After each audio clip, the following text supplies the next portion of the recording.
बौद्ध कचेरी रोड ठारे मानव सेवा ट्रस्ट पक्षर संस्कृति भवन आज उद्घाटित हो जाइछि। एही भव्य कार्यक्रम रे राष्ट्रीय स्वयं सेवक संघर पश्चिम प्रांत कार्यकारिणी सदस्य माननीय विष्णुशरण पात्र जोगदे राष्ट्र हित पई स्वयं सेवक सर्वदा उत्सर्गीकृत रहिबा पई परामर्श देथिले।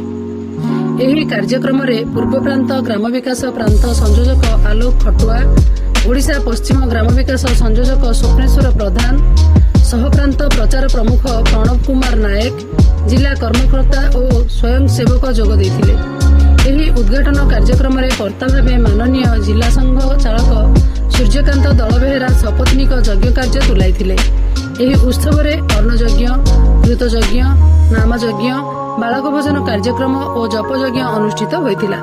कार्यक्रम रे तपस्विनी मातृमंडली बजरंग दल विद्यार्थी परिषदर सदस्य और कर्मकर्ता जोग देथिले। बौद्धरू बैद्यनाथ सामलଙ୍କ सहित चित्तरंजन सिंह रिपोर्ट मो जिला खबर।